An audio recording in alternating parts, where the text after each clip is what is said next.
Let us go, go, go, going gone. What up, y'all? We're here with another episode of Futhamuckin Protocol. Kush, I see you. What's up, fam? Good to see you. Welcome back. Sadiq, what's up, Ali? I see you, famo. Queen Ray 22, Greg Purifoy, Angelia, Chanel, all of y'all, J Fitz. We have a special episode. They're all special episodes, really, aren't they?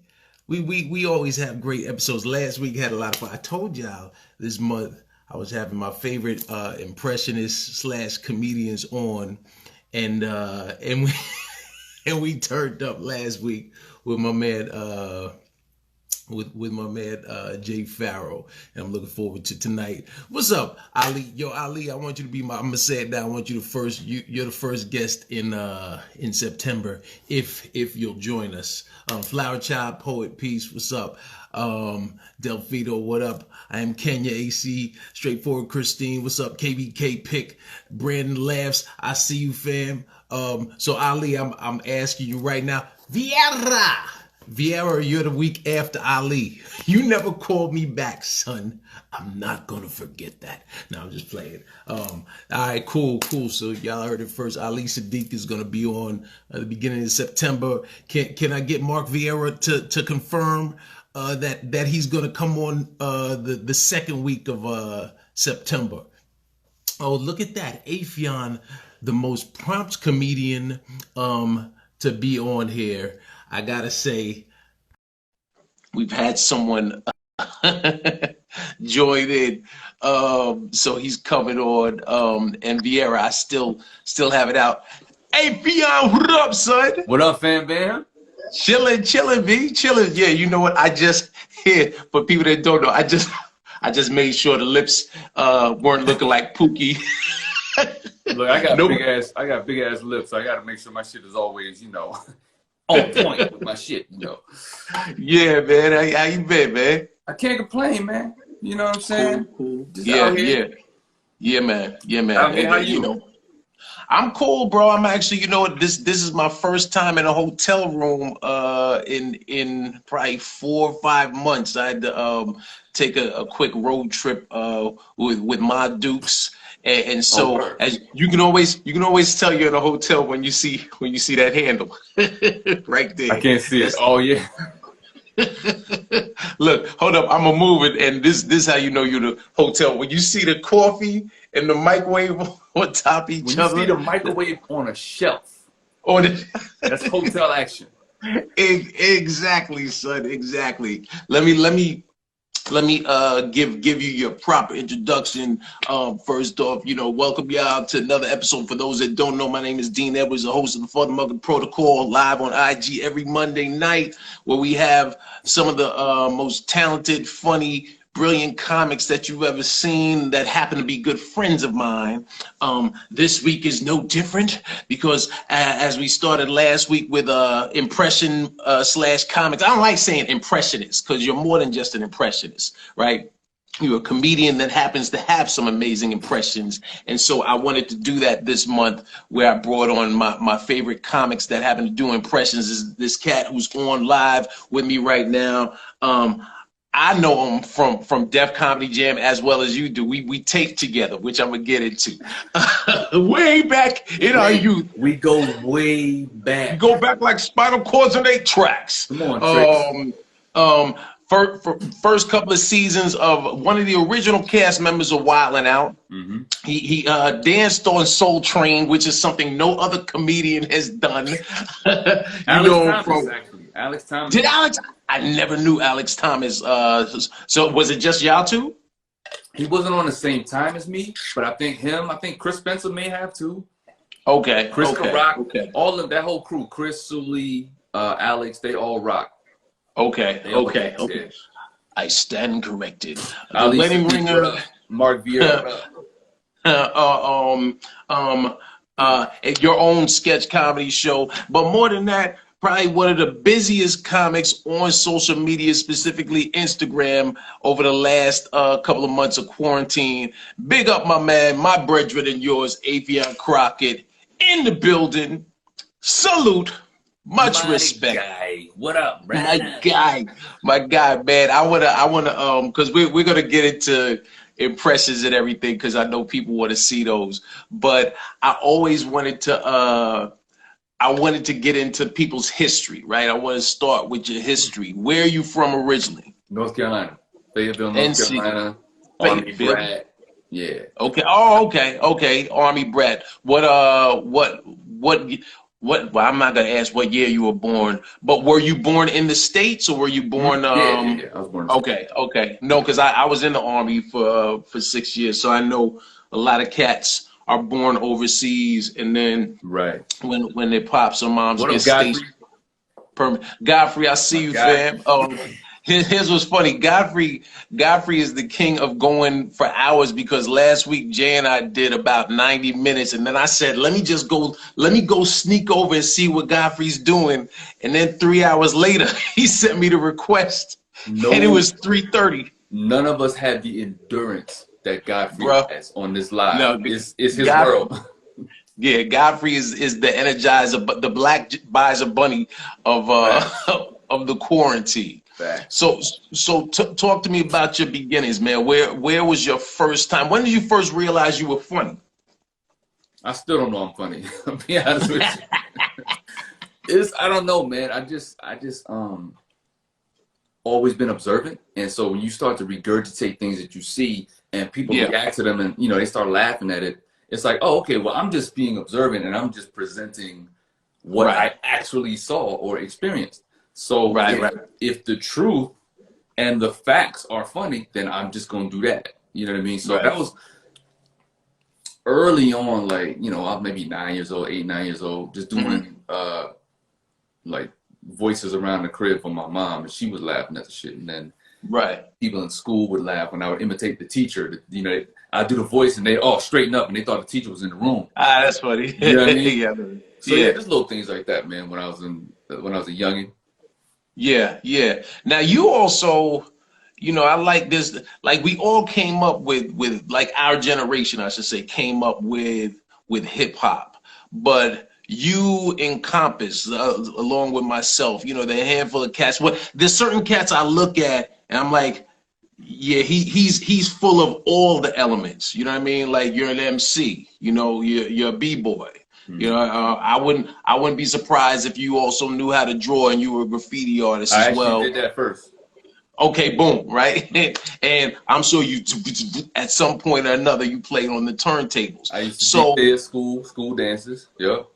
So what? I'm DJing tonight, actually. Club Body Roll on Twitch.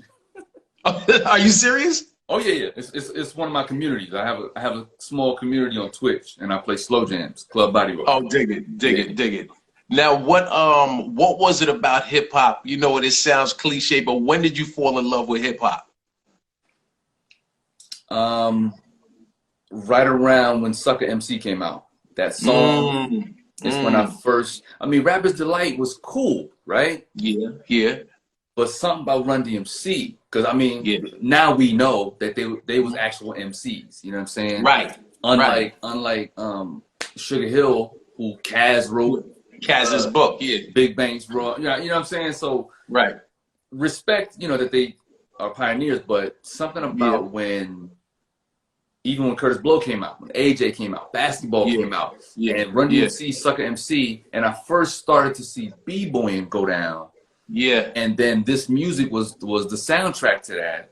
Yeah. That was when I got bit by the bug first. Like, it was crazy. It was something in the energy. Like, it was different. It wasn't disco. Yeah, man. You know what I mean? Yeah, man. Yeah. No, it's funny because I was listening to Sucker MCs earlier today because what's his name? DJ Cassidy. DJ Cassidy did the pass. DJ Cassidy. For those of you that haven't checked out DJ Cassidy's Pass the Mic series, he did the first one was like soul and R&B from the 80s, 70s through the early 90s. But he did one really for us, for our generation, right? Because it opens up not just, and that's what was dope. It opens with Run Sucker MCs, but then it cuts right to I'm DMC in the place to be, and you're like, and then LL Cool J does a whole concert like you could feel L's energy because L is up in the camera, you know, back and forth. And it was just, and when I didn't even realize it went like 30, almost 40 minutes. Yeah, I haven't even finished watching it all, so I don't even know who else is in it. I ain't going to sound. Yeah, don't tell me. Don't tell me. I saw. Yeah, I so saw you know. Cause you gotta it's emotional cause like I said, it's for us. So yeah, so you hear Run, you know, I remember I think Run was really the first that like captured us. Like I remember same thing, like Sugar Hill Gang was hot, and then Eighth Wonder popped, and you're like, but Run felt like us, like cats from around the way that you would see. That was the other thing, because prior to that, you know, a lot of the you know, upcoming hip hop artists, you know, African Bambaataa and Soul Sonic Force, they're in furs and Grandmaster Flash and Melly Mel and these leather outfits that look, you know, on some Mad Max. Running them just. The Message was a prolific song, but at the time it sounded like one of your OGs was doing the song. Like right. Run sounded young. He sounded like us. Yeah, man. And Mel just had a different flow, but I mean, much respect to Mel. He's an OG and one of the dopest storytellers we ever heard. Yeah, man. But another capturing moment, speaking of Soul Sonic Force, was Planet Rock, the song. So to those of us that were poppers, that Planet Rock was like, oh, okay, we really gonna rock to this song. And then songs like Egypt and Numbers by Kraftwerk. Exactly. So that was when I really started to catch the bug. Would you say any of them were you focused? Did you become more focused on because you're such an amazing dancer? So were you if you're going out to clubs or going to parties or whatever, are you getting on the mic? Are you DJing, or are you on the floor more? Everything. We did it all. Yeah, it was like, because it was such a. I didn't know that rappers wrote their rhymes. I thought they always went off their head. You know what I mean? Interesting. Especially dancing, like we didn't know what choreography was. We just when the music came on, you jump in the cypher and you go. Yeah. When the DJ is passing the mic on the stage or in front of the booth, you just jump up and say shit. Yeah, man. You know what I mean? So we just did a little bit of everything. We never like separated and be like, oh, I'm only a graph writer. I'm only a b-boy. We just like, if it was fun and it got girls' attention, we was we was on it, bruh. I'm glad you said that, because there was always an underlying element of, you know what, girls like this, so I'm gonna keep doing it. I'm telling you. I was bullied in school until they saw I could b-boy. They was like, oh, he cool. He got that windmill. Son, yo, speak on that, because it's true. If you were dope, b-boy, and if you made people laugh, like the bullies did not, because you entertained them. You know, you like the court jester of sorts. You know, real talk. Everybody rock with you. Yeah, real talk. Are you an only child? No, it's 4 of us. So it was me and my older brother, and I have a young uncle, like black families do. I have a young uncle. Your uncle is younger than you by a year? No, he was 2 years older than me, 2 years younger than my brother. So we were a group. That's funny. You know what I'm saying? But yeah, it was us. We was always winning all the talent shows and battles and whatever. We wanted all the smoke everywhere we went. Right. Did y'all walk around with your own linoleum or cardboard? Hell yeah. You wasn't official if you ain't do that. You weren't official if you ain't had your own piece. If you just had a windbreaker with the Adidas untied, the fat laces like untied, and if you ain't windmill and your shoe fly off, you know what I'm saying? You wasn't official. Let me tell you something. I still don't tie my laces to this day. I don't tie my laces. I ain't lost the shoe yet. Exactly. So back to comedy. So when's the first time you get on stage? Oh, that's much later. That's not until Def Comedy Jam was like really a thing. And the first time, and you'll understand this when I say it, but my only understanding of what stand-up comedy was Evening at the Improv, Bud Freeman and all the white comics had their little tweed jackets on with the Oxford elbow. You know what I'm saying? Right. You know what I mean? And so it was either that or this guy. Eddie was, there was something special about that leather suit. It's something about Ed. And so he was my hero. But I never thought that I could do what he did. He was a rock star to me. I just was a big fan. So so you got rock star and you got tweed jackets. Right. Never related to that until Def Comedy Jam. Now I'm seeing B-boy dancing with dreads and the baggy jeans. People that look like me. Right. Comedians is there. Martin Lawrence, who was the young, hot dude from House Party. Right. You know, I had the high top, so I thought I was Kid. So I'm seeing all this connective tissue. It's Def Jam, it's Russell Simmons, it's Kid Capri. It's all the elements of what I already do in one room, except comedy. You know what I mean? Like, and the person that brought it all together for me was Cool Bubba Ice when I saw his set. Oh, dig it.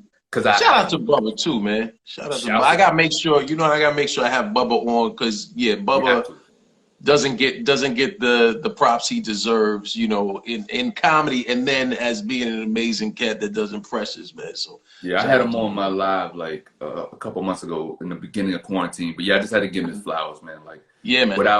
Without seeing his Def Jam set, I wouldn't have had the confidence to know that I could put a string of impressions together, and that's considered stand-up and worthy of Def Comedy Jam specifically.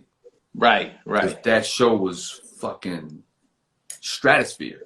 Yeah, man. Yeah, when Def Jam first popped, you know, and we've had a couple of cats on Talent, Rob Stapleton, Guy Torrey, and we were all talking about how when Def Comedy Jam popped, it was, look, I can always know it's something special because I get goosebumps.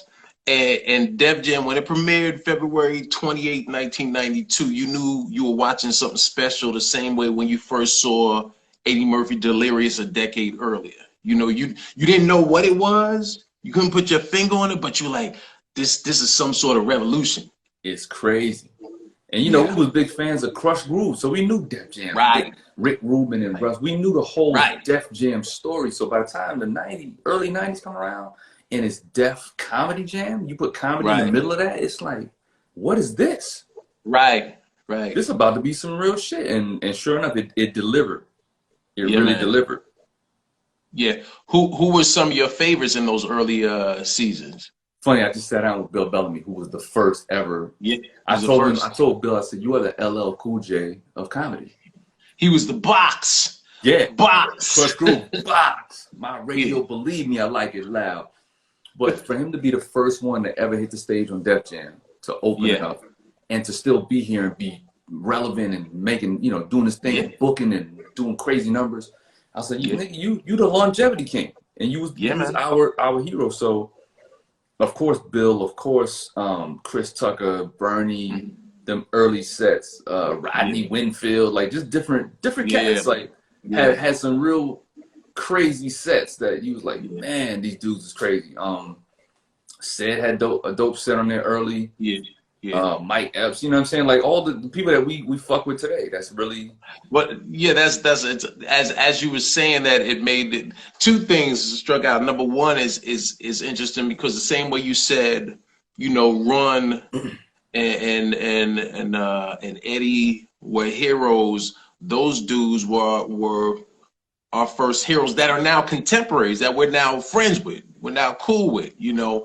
But saying that I remember seeing all these dudes because they look like us, and coming up watching Annie's Evening Improv, aside from Franklin Ajayi, maybe Keenan Ivory Wayans with the little mini afro, you didn't see a lot of Black Marshall Warfield. You didn't see a lot of people that looked like us. Doing stand-up every now and then. Right.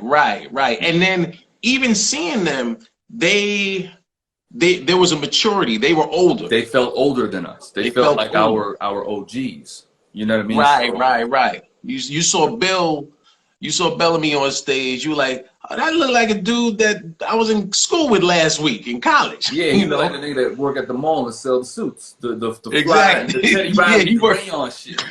He works at the Oak Tree. He sell the New Jack Swing shits. Okay. Right. Yeah. Right. So you see them. When's your first time you finally have the courage to get on stage and sling these jokes? That was in the summer of '94 at the Comedy Zone in Charlotte. The first Comedy Zone off of Independence. Big club. Tuesday night. This was in '94, so it's 2 years after Def Jam. Def Jam is about 3 seasons in at the time. Yeah. And every Tuesday, all the comedians from Def Jam would come through there. From talent, the mayor, Chris Thomas, another impressionist OG. Earthquake, JB, Smooth, Ian Edwards. I met everybody. Pierre, T-Rex. I met everybody there every Tuesday. Tuesday. That was the run. And it's funny because that was the first time I did that club was on the Tuesday night, and I think they were doing it was the Creative Tour. The Creative Tour, right after we did Def Jam. Yeah, and they did the Tuesday night joint where I think I want to say Tone X might have been the host. Tone X, Larry Momon was the host when I was there. Okay. Yeah, he was the host. But I got up, I was scared as shit, and I was like, man. And salute to Bernie Mac, because he was the first big impression that I said, if I can nail Bernie Mac, because at the time he was bananas hot, right? Yeah. If I can nail Bernie, that's gonna give me the confidence. I know they fuck with him already. Right. Nail Bernie, then they gonna fuck with me too. Right. And you played it smart. Legit, that's what I did. And the first set went bananas. Like, they loved me. And so had it been one of them scenarios where I got booed my first time, I probably wouldn't be sitting here talking to you. Are you serious? Bullshit, you're not. Wow. So why do you think it was just a matter of getting over the hump of the initial fear of rejection? Yeah, of course. I mean, and if you remember that Tuesday night crowd, that ain't enough. Look, I was booked and I just survived it, big. It was me and Todd. It was me and Todd Lynn. Shout out, rest in peace, Todd Lynn. Rest in peace, Todd Lynn. And it was on the Creative Tour, but Bob, Bob Sumner was there, and all his Bob, D man, we about to change the game, and it was a Def Jam audition for the following season. It's gonna be real serious for you. It's real serious, man.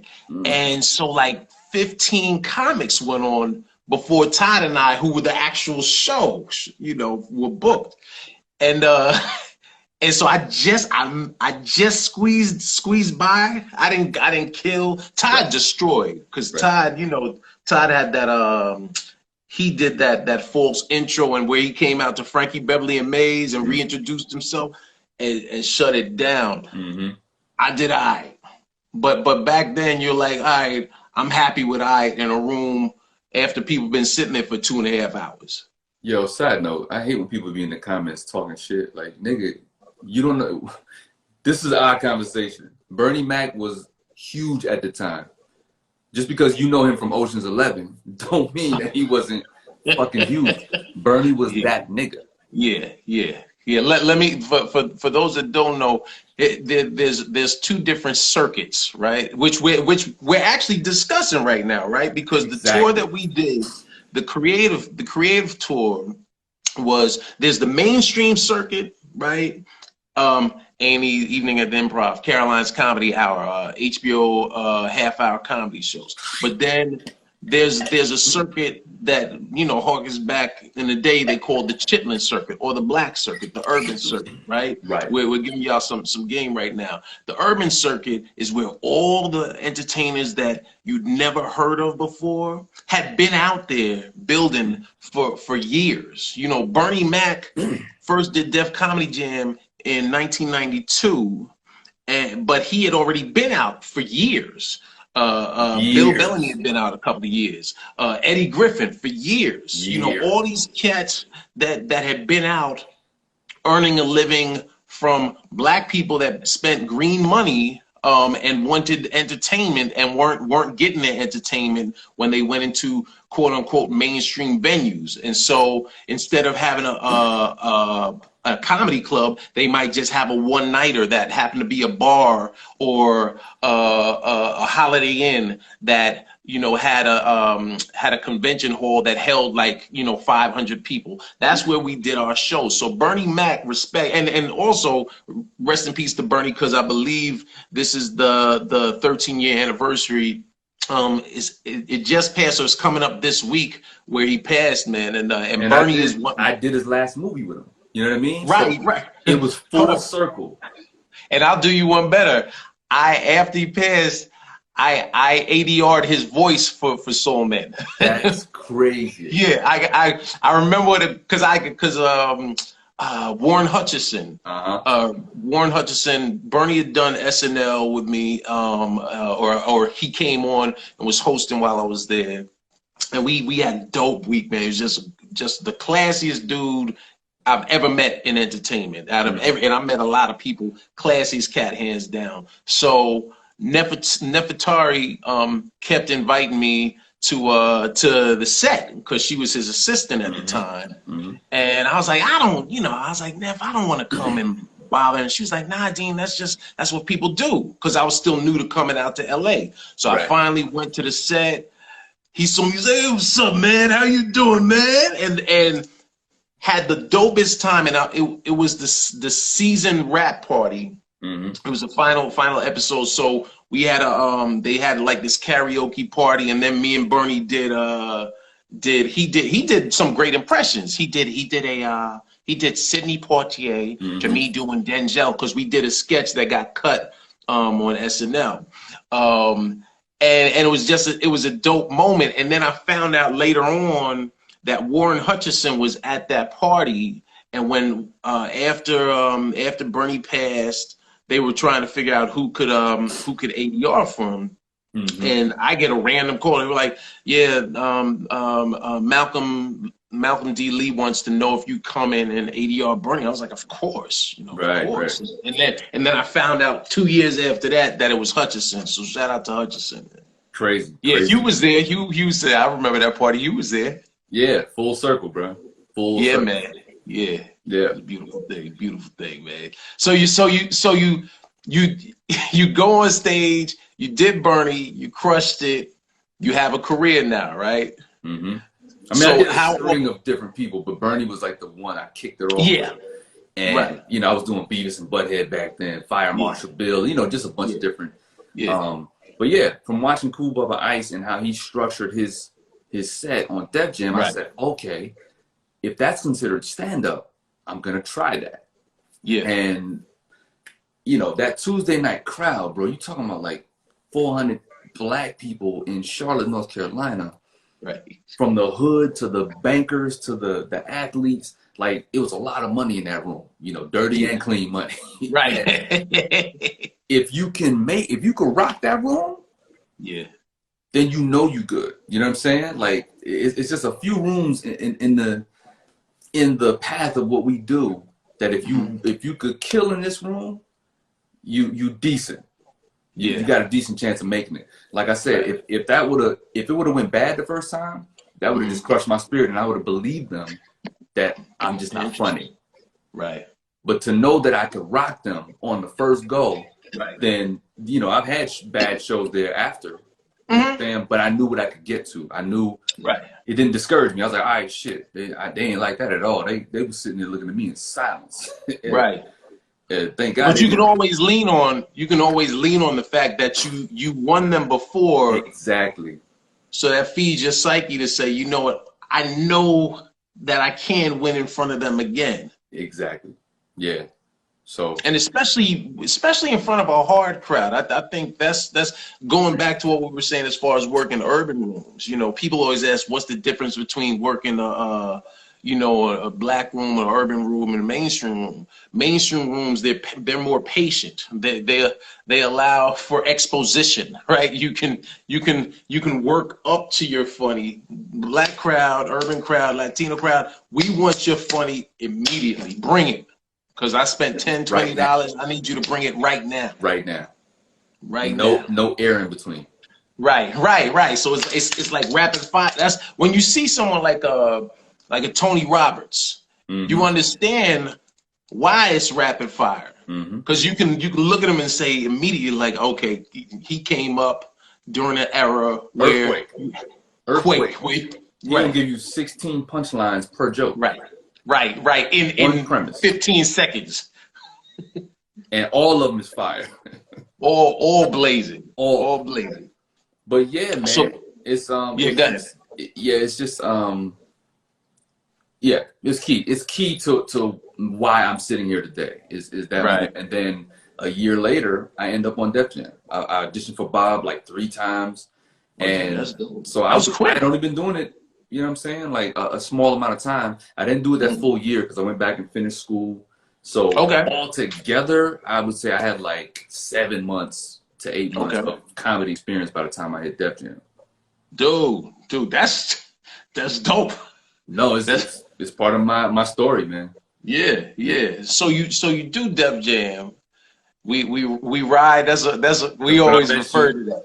We rode in the cab. That's where we first met, man. And what was dope about doing Def Jam, it was like this fraternity, right? Male, female fraternity, where once you did it, you just felt like you got that stamp of approval. And we were all just excited, so you do it. I think myself, I did the same night. I think we taped on Saturday, if I'm not mistaken. And then we ride. They give us a limo, so we ride to this after party at somewhere in the East Village, and party. And none of us really. We're like, this is it. We made it. And I remember LL was at that party when we got there. LL was at the party. Mark Curry was in a short waiter fur coat. Nigga, that's hysterical. Because my wife always points that joint out. And after you taped, you get back to North Carolina. I'm sure everybody's excited. When your joint aired, where were you, and did it have, what kind of impact did that have? Because it's only a year after you started. Yeah. So I imagine that's like your whole crew, your family, everybody's looking at you like, yo, son, you did that. Yeah, I mean, it's a surreal moment because when I'm from Fayetteville, North Carolina, so a lot of us don't make it out of there in a major way. The biggest one we got right now is J. Cole, and salute to the young king. Yes, but it's just not a popular city for people to really blossom from. So to see me on that joint, people was like, yo. And I started to work. I started to do a lot of work after that and opening up for different people like Steve Harvey. I opened for Bernie in Fayetteville. He pulled up. Did you do the Bernie in front of him? Nah, I didn't do that. My fault. I had a call. Hold on. Did it freeze? Okay. No, all good. You busy man. You good? We good? Are we back? We back? Yeah, we good. We good to go. Good to go. All right, cool. So, just opening for mad people, and going on tours, and I work with Tommy Davidson and Bruh Man, Reggie Ballard, Bruh Man, Reggie. And it was just cool. A couple of the Def Jam tours, they threw me on, like in Charlotte when Chappelle was hosting, and I started to get into the whole world of touring and doing clubs and cutting my teeth and getting really familiar with what it was. Because mind you, I did Def Jam, but I still didn't have an hour, so I wasn't headlining at all. Right. You know what I mean? So, but yeah, just to get that experience was dope. When did you finally, have the courage to say, I'm gonna go out west. I've built up my material and my legs, so now I'm gonna. Because that's a big move. I just told Bill this story on his podcast. I said, bruh, I said, people was telling me, like Steve Harvey sat me down one night. I ate it in front of his crowd. They was looking at me like I had a fucking turtle on my face. And so he sits me down backstage and he's like, man, you got all the skills, man. You can make millions at this, bro. You can make millions at this. And he talked to me for like 30 minutes. And hearing different people saying, man, you need to move to LA. Tommy Davidson, they all said, you need to move to LA. At the time, in my mind, my only knowledge of LA was gangs and earthquakes. You know what I'm saying? So I was like, man, I ain't going to no goddamn LA to get either shot or swallowed up into the earth. Nigga, fuck all that. So I'm sitting in the movie theater. I take a matinee. One day I got nothing to do. I'm broke. I'm just like trying to figure out what my life is going to be. You're a comedian. That's perfect. Precisely. So I go to see How to Be a Player. Oh, okay. Def Jam's How to Be a Player. I go to a matinee, and as I'm sitting on the screen, I had already met Bill. Right. I had already met Pierre. I had already met Jermaine Huggy Hopkins from Juice, and because I used to actually dance for him. He used to be a rapper, or wanted to be a rapper. We used to dance for him in Carolina. So I'm watching all these guys that I know on the screen, and they're driving through Beverly Hills and all different parts of LA. And it clicked for me in that movie theater. I said, oh, LA is also Beverly Hills and glitz and glamour and Hollywood. It's not just colors and you know what I mean, earthquakes. So that was it. That was the light bulb was sitting in that theater watching How to Be a Player. I said, I'm going to LA. Right.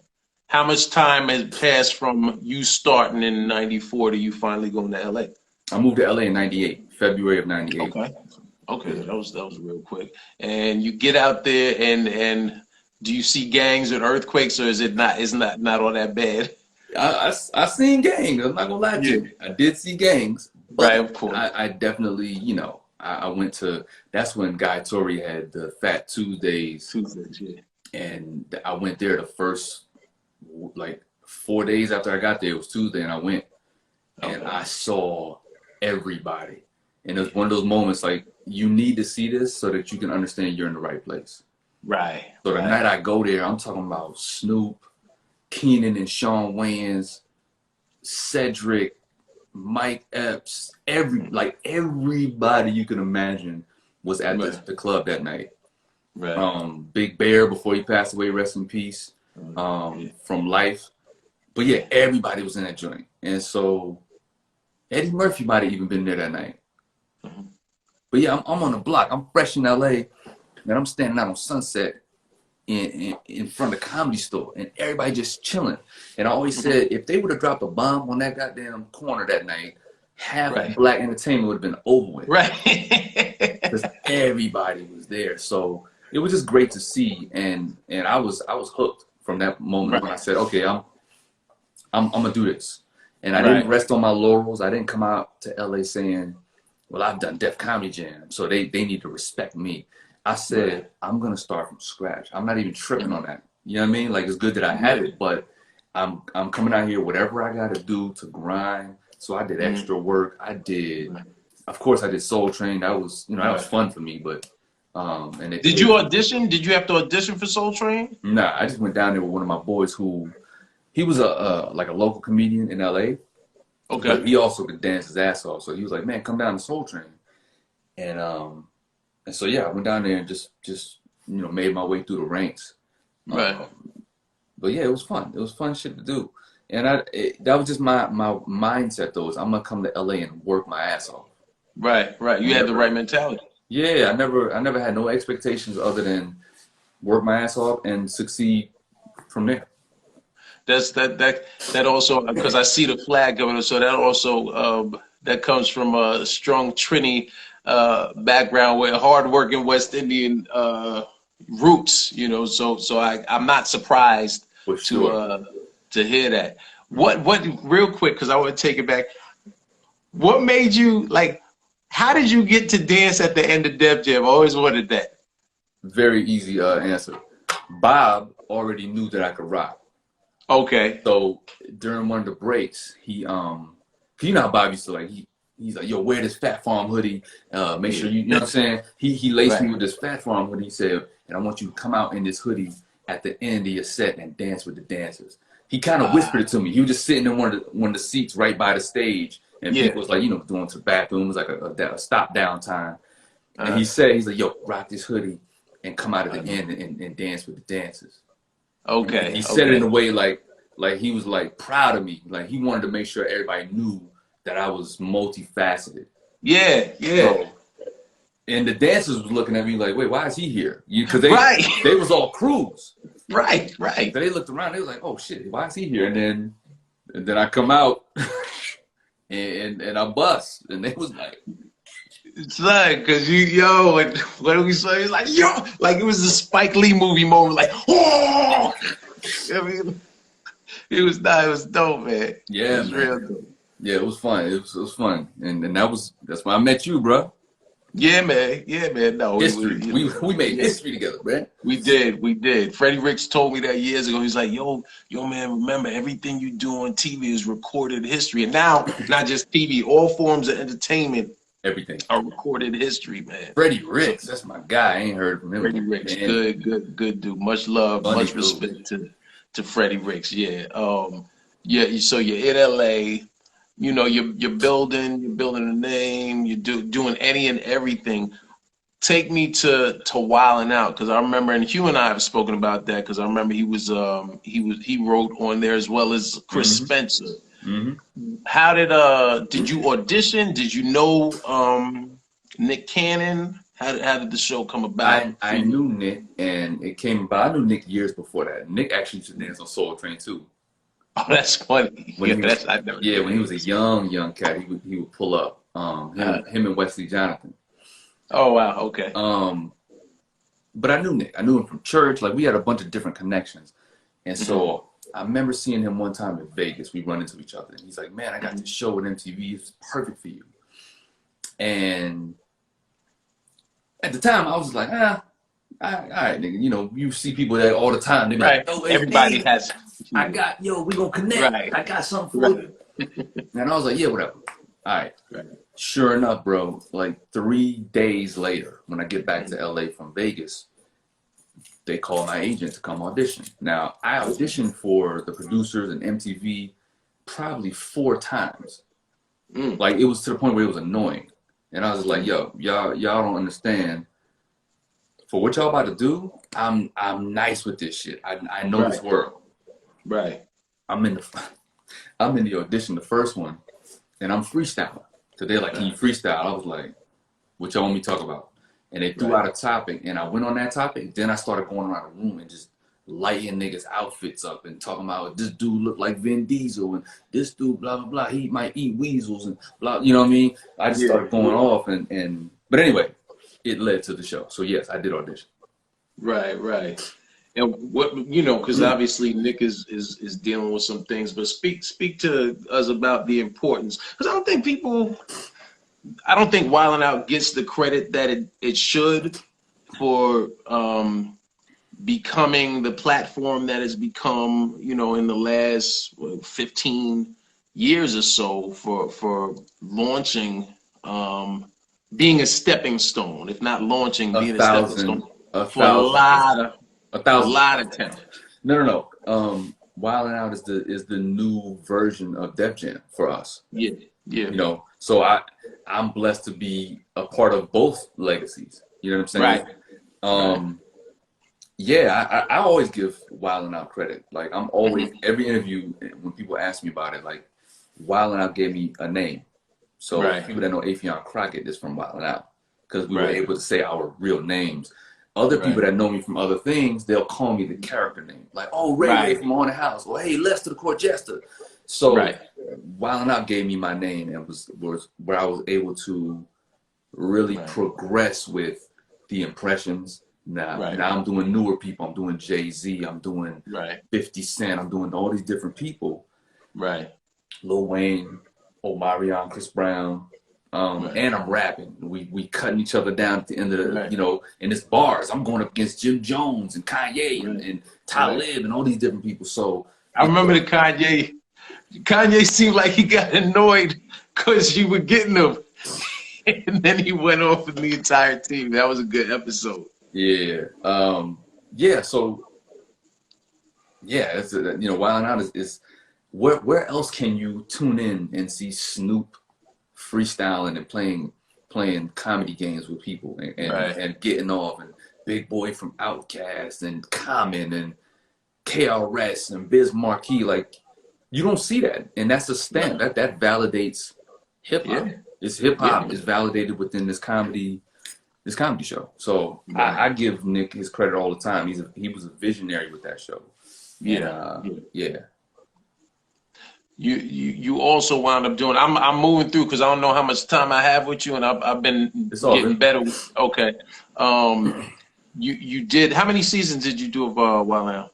I did all of the first installment, so it was 4.5 seasons. Okay. The last season, the 4th season, was a double season. Like, we did 20 shows instead of the 10. Okay, which is great because that means the show's going well. if they double the order, that's a good look. Exactly. When did you wind up? What years? Because you wound up doing your own show that I went to, I think, one of the tapings of that because I remember 2011. That was 2011. Yeah, okay, 2011. Yeah.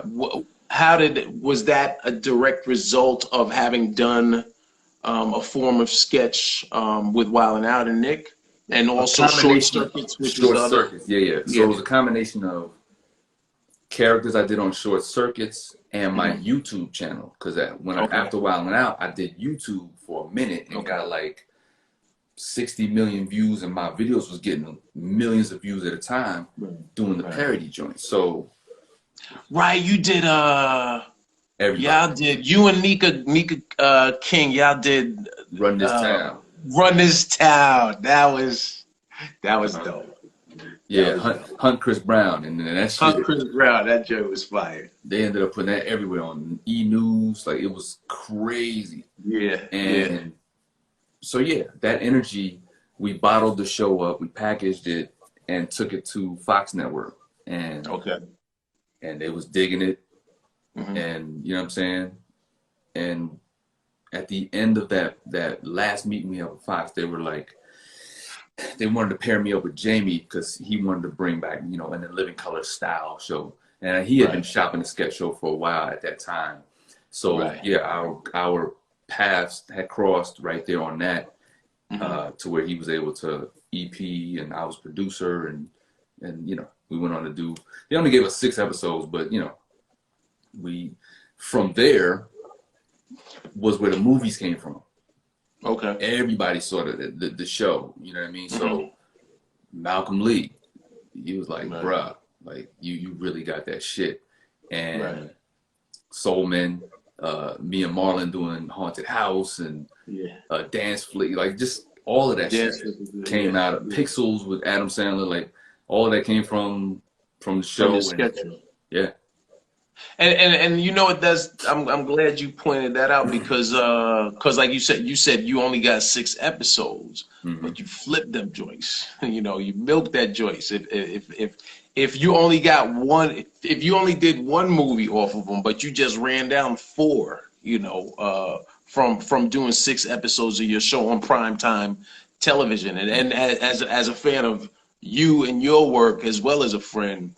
I always, in my opinion, I think one of the problems was it seemed like the show couldn't find, because they did the same thing with In Living Color, where it was on one night and then it moved to another night. Because I remember it was on multiple nights. Me and you would have to sit down for about a week and do lunch, and I could tell you what the real problems with the show was.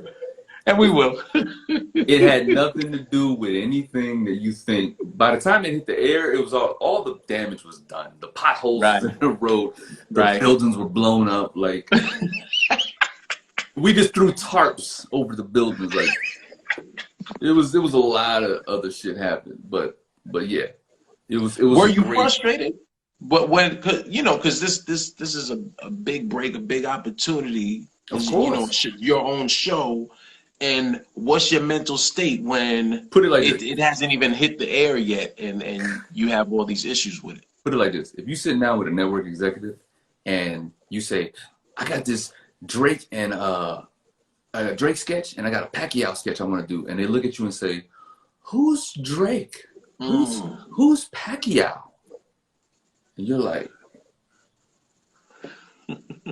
So, when they don't know the culture, you be like, all right, man. When the cricket, when you hit, you're like, I don't know if frustrated is the word, but there's a word. There's words that go along with that.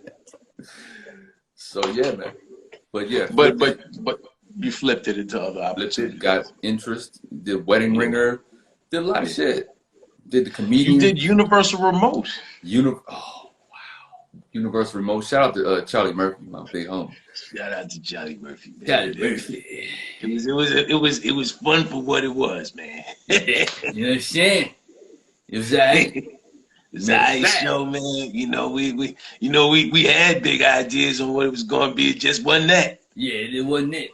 But you know what I'm saying? We relentless. It's like you hitting the heavy bag, you keep hitting that motherfucker. You know what I'm saying? You don't stop it. And then the sand pops out. Then you're like, oh, damn, I guess I ain't hitting this heavy bag no more. All right?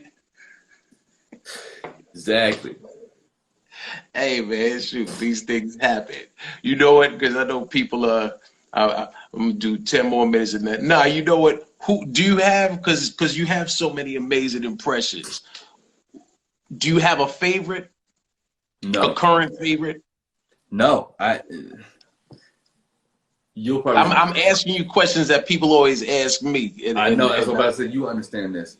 Yeah. I don't have a favorite at all. People have their favorites. Right. Because think about it. It's not my only thing that I do. Right. I'm a dancer. I'm a writer. I'm a rapper. I'm an MC. You know, I do everything. So I'm not sitting around having favorite impressions, but people have favorites. Like Maya Angelou. I see Maya Angelou's in the comments. Jay-Z, Chris Rock. Like they always asking for different joints. You only do because I love your Maya. Hang on. I gotta close this window real quick. Yeah. Charlie is bomb. Hey, I'm giving shout outs while he steps off.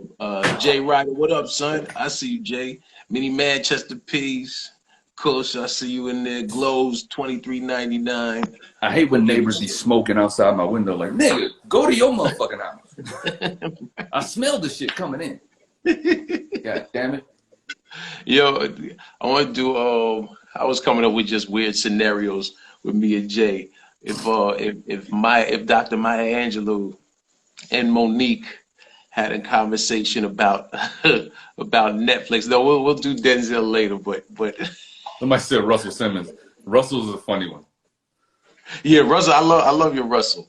All right. So hold up. So Russell and Dr. Maya Angelou and Mo'Nique and Denzel talking about Mo'Nique's situation with Netflix. So Russell's talking to Denzel? Russell's talking to Mo'Nique. I'll throw in Mo'Nique. People like the Mo'Nique. Okay. So what happened? You know what, Russell? First off, let me tell you, to everyone watching, hello, my loves. Hello to everyone that's watching, my loves. Netflix, they didn't want to pay a sister. You know, they didn't want to. All I wanted was a conversation. You know, you had conversations with Chris Rock. You had conversations with Jerry Seinfeld. Shoot, give a sister a conversation. That's all I asked. Well, here's the thing. You know, I think you need to take yoga. You're too hostile. You know, you cannot talk to people in the industry like that because they don't want to work with you. Okay, they don't love you. They won't love you if you're yelling at them. White people. Russell, I wasn't yelling. It was through an email. I didn't use all caps locks. But you're yelling at me right now. And so if you're using all caps through an email, I can hear you slobbering all over the email. Russell, I'm not yelling. I'm just talking. I am passionate. I'm passionate. But it sounds like you're yelling. Trust me, I know, because I yell at people all the time. I yell at my daughter. I yell at my brother, run. I say, hey, run. Go run. Run somewhere. Get out of my face. Russell, that's not yelling. That's speaking with a tone. You have tone. I mean, I have a skin tone. Russell, don't play with me.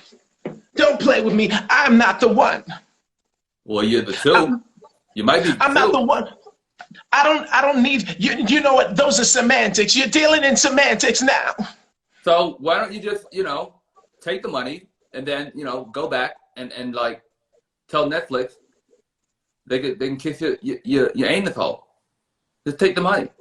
And blow up. Why, Russell? Why would I take 500,000 when I'm worth millions? Do you know I am the most decorated black female comedian in history? Forget Whoopi, forget some more, forget Leslie Jones, forget Tiffany. I have an Oscar. Did you see Precious? I didn't brush my teeth for 2 weeks. Yeah, but I think Mom's Mabley is a little more celebrated than you. Mom's Mabley ain't never won an award. Well, I mean, she didn't have to.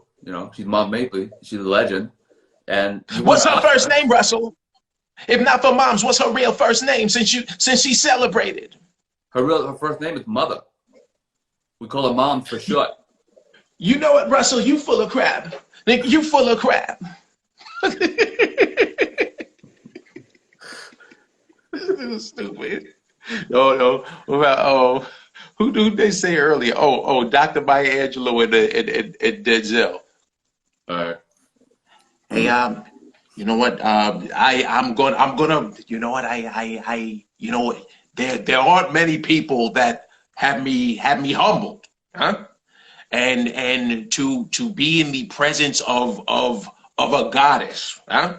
Of not just a Greek god, an American god, huh? Dr. Maya Angelou, it is an honor. Well, I thank you. I appreciate you very much.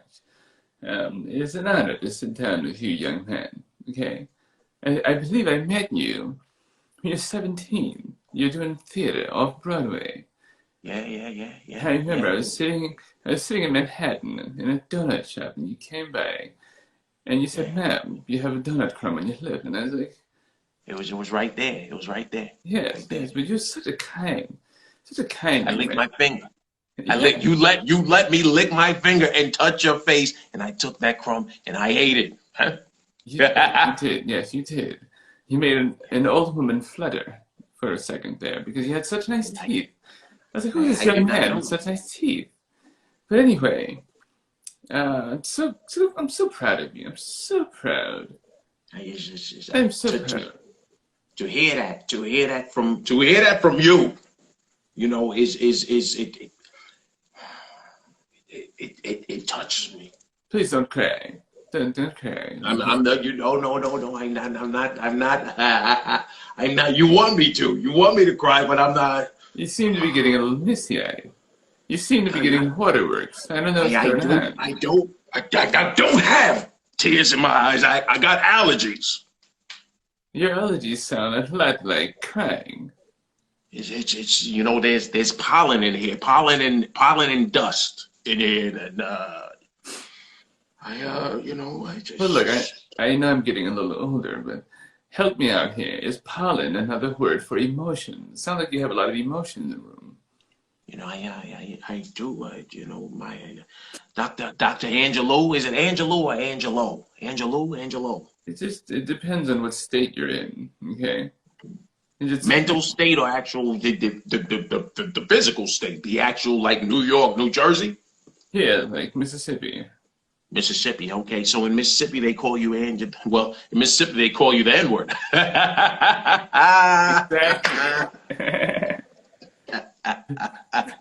Look, Maya Angelou has a Jay-Z lab. Yeah. I'm trying to think who else to hit him with before. We only got two minutes remain, a minute and a half. Who else? Lastly, who throw anybody in? We got 80 seconds. Come on, Tracy, man. Okay. Man, Chris! You're fucking funny, man. Okay? Chris. Oh my God, man.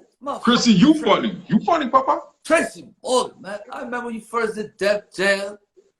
You did the Fat Michael Jackson. Yeah, with the propeller.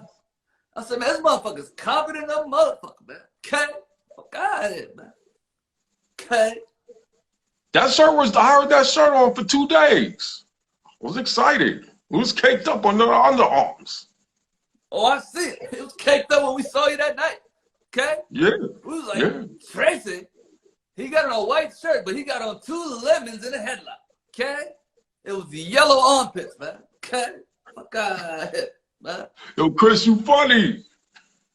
I love you, Papa. I love you too, Well, man. Okay? Put me in more movies. Hey, look here, man. No, we from New York, man. I got you, man. We from fucking New York, man. Okay? I'm from Bed-Stuy, Brooklyn, man. Okay? Fuck out of here. Let's start do or die. Do or die. Exactly, man. Do or die. Yo, listen, it got 10 seconds left. I might have to go out and come back in. Sound just like that nigga. Yo, man. All of this gonna cut us off.